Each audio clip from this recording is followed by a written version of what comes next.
يوم سعيد جدا ان انا اكون موجود معاكم النهارده في مناسبة مهمة جدا، وهي اطلاق النسخة الثانية من مبادرة 100 مليون صحة.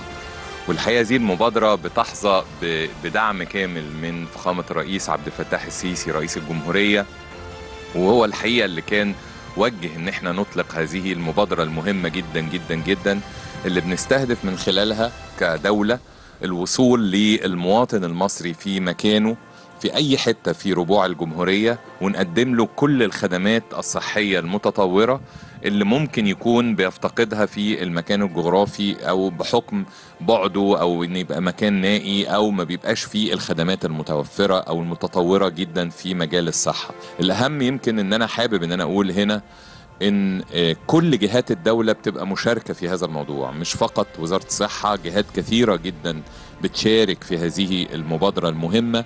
والحقيقة دي واحدة من ضمن مبادرات كثيرة يعني أطلقها فخامة الرئيس عبد الفتاح السيسي لتستهدف صحة المواطن المصري.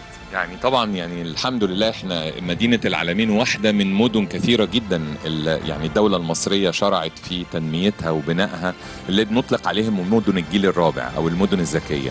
وزي ما حضراتكم شايفين المدينة إذا استعرضناها من أول شاطئ البحر لغاية عمق المدينة، هي مدينة لكل المصريين، وفيها كل الخدمات ومعمولة على أعلى مستوى من التخطيط والتصميم والبناء.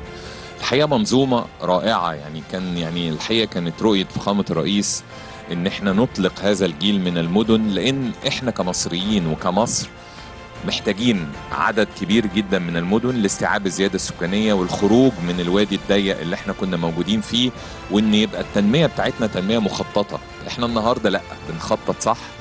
والأهم هنا في مدينة زي العالمين إن احنا بنعمل مدينة مش مدينة صيفية، مش مدينة تقعد شهرين 3 وتتقفل. دي مدينة كاملة تستوعب أكتر من 3 أو 4 مليون نسمة بعد كده مع اكتمال نموها، وبالتالي إن شاء الله هتكون يعني نموذج من نماذج المدن الساحلية اللي احنا كلنا شايفين إن سواحلنا لازم إن احنا نستفيد منها بهذه النوعية من التنمية.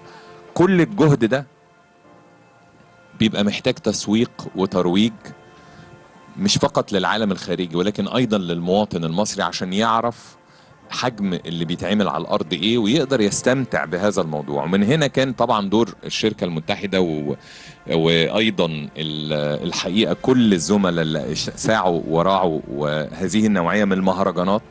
مهرجان العالمين اللي بيتعمل لتاني سنة، يعني الحقيقة حاجة تفرح، وبيبقى أنا عايز أقول ده بيبقى جزء من قوة الدولة المصرية في جذب السياحة وجذب استثمارات.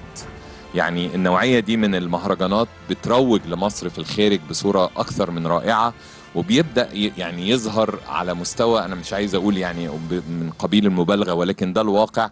يعني أنا بقابل كبار مسؤولين في دول عربية ودول أجنبية وبيتكلموا على العالمين من واقع اللي هم بيشوفوه من هذا المهرجان وبيتفرجوا عليه. فطبعا بيبقى هنا دور المهرجان ودور الشركة المتحدة ازاي ان احنا كذراع لتسويق اللي بيتعمل على ارض مصر، علشان فعلا ده بيساهم بصورة كبيرة جدا في جذب استثمارات وجذب سياحة للدولة المصرية، وكل ده بيحقق عوائد ايجابية للدولة.